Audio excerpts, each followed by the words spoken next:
షాబాద్లో మారణ హోమాన్ని సృష్టించిన నరహంతకుడు ఎక్కడ? ఆరుగురిని హత్య చేసి తిరుగుతున్న ఉన్మాది ఆచూకీని 48 గంటలు గడిచినా పోలీసులు కనిపెట్టలేకపోతున్నారు. నిందితుడు రాజ్ కుమార్ ఆచూకీపై ఇప్పటికే పలు అనుమానాలు వ్యక్తమవుతున్నాయి. తిమ్మాపూర్ రైల్వే ట్రాక్ పరిసరాల్లో నిందితుడి కారును గుర్తించి స్వాధీనం చేసుకున్నారు. అయితే అక్కడే అనుమానాస్పదంగా ఉన్న వ్యక్తిని అదుపులోకి తీసుకున్నారనే ప్రచారం కూడా జరిగింది. దీంతో నిందితుడు రాజ్ కుమార్ పోలీసుల అదుపులోనే ఉన్నాడా అనే ప్రశ్నలు తలెత్తాయి. అయితే అందులో నిజం లేదని, తమకు నిందితుడు దొరకలేదని, అతని కోసమే గాలిస్తున్నామని తెలిపారు future city police commissioner Tarun Joshi.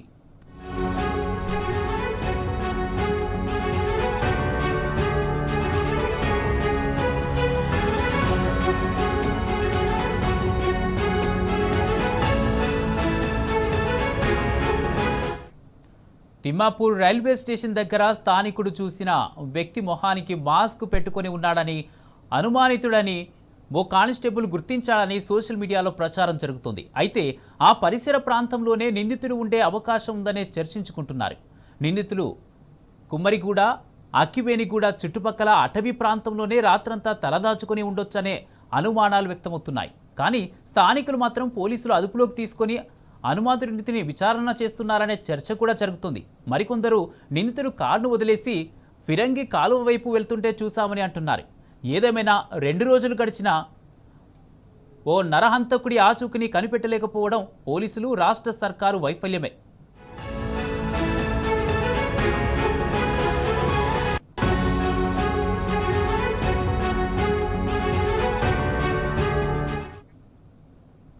ఇదే అంశానికి సంబంధించి పూర్తి అప్డేట్స్ మా ప్రతినిధి సందీప్ అందజేస్తారు. సందీప్, ఆ నరహంతకుడి ఆచూకీకి సంబంధించిన పూర్తి అప్డేట్స్ ఏంటి?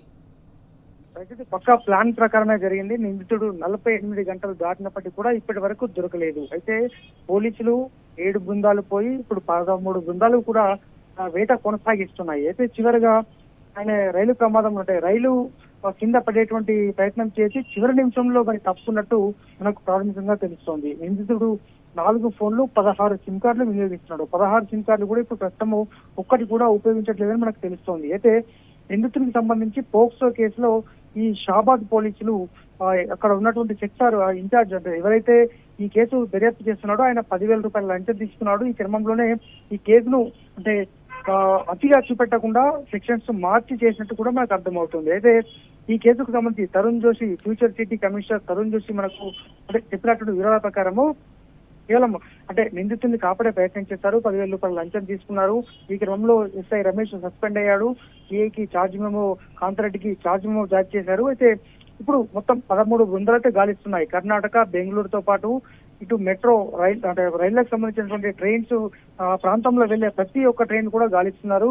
డాబాలు, లాడ్జ్లు అన్ని ప్రాంతాల్లో కూడా పోలీసుల విస్తృత గాలింపేదే కొనసాగుతుంది. ఇప్పటి వరకైతే నిందితులు అయితే పట్టుబడలేదని మనకు సమాచారం. అయితే ఈ క్రమంలో ప్రధానమైనటువంటి ఈ కేసులో అది షాబాద్ పోలీసులు మాత్రం పూర్తిగా దూరం పెట్టారు ఫ్యూచర్ సిటీ కమిషనర్. ఎందుకంటే షాబాద్ పోలీసుల వ్యవహార శైలి వల్లే వీళ్ళ 6 హత్యలు జరిగాయి. ఈ క్రమంలో ఎవ్వరు కూడా ఏ ఒక్క అధికారిని కూడా షాబాద్ పోలీసులు ఇన్వాల్వ్ చేయట్లేదు. వాళ్ళందరూ కూడా లూప్ లైన్ లో ఉంచారు. ఇతర ప్రాంతాల నుంచి వచ్చిన పోలీసులు మాత్రమే ఈ కేసు దర్యాప్తుకు ఉపయోగిస్తున్నారు. ఒక రకంగా చెప్పాలంటే ఎస్ఓటి పోలీసులు అలాగే రైల్వే ట్రాకింగ్ సిస్టమ్ సంబంధించినటువంటి వీళ్ళు మాత్రమే ఇప్పుడు దర్యాప్తులో కీలకంగా వ్యవహరిస్తున్నారు. కానీ 48 గంటలు దాటింది. ఇంత టెక్నాలజీ ఉన్నప్పటికీ కూడా మరి నిందితుడు ఎందుకు పట్టుబడలేదు? ఒకవేళ పట్టుబడితే ఎందుకు చెప్పలేదు? ఎందుకంటే ఇప్పుడే రాష్ట్ర ప్రభుత్వం ఇప్పటికే పూర్తి స్థాయిలో ఈ వ్యవహారంలో అత్తర ఫ్లాప్ అని నాకు అర్థమైంది. పోలీసింగ్ పూర్తిగా చేయలేదని మనకు తెలుస్తోంది. మరి ఎందుకు పట్టుకోలేకపోయారు? పట్టుకుంటే నిందితుని ఆనవాళ్ళు తెలపాలని కూడా ఇటు బంధువులు కావచ్చు, రాష్ట్ర వ్యాప్తంగా కూడా ఈ ఘటన చూసి చలించినటువంటి వ్యక్తులు ఎవరు కూడా ఉండరు. మరి ఎందుకు ఈ రకంగా జరుగుతుందనే చర్చ అవుతుంది. మొత్తంగా మరి నిందితుడు పట్టుబడితే బతికే ఉన్నాడా, లేదంటే ఆయన ఆత్మహత్య చేసుకున్నాడా, లేదంటే పోలీసులు అదుపులో ఉన్నాడా అని విచారిస్తున్నారా? ఇటువంటి అంశాలు తెర మీదకి వస్తున్నాయి. మరి నిందితుడు వాడిన కత్తి తుప్పు పట్టిపోయిందని కూడా పోలీసులు చెప్తున్నారు. అంటే ఈ గతంలో కంటే ముందుగా ఒక స్కెచ్, ఒక రెక్కి నిర్వహించి ఒక రకంగా ప్రీ ప్లాన్ గా చేసినటువంటి మర్డర్ గా మారణ కాండగా అయితే మనకు అర్థమవుతుంది.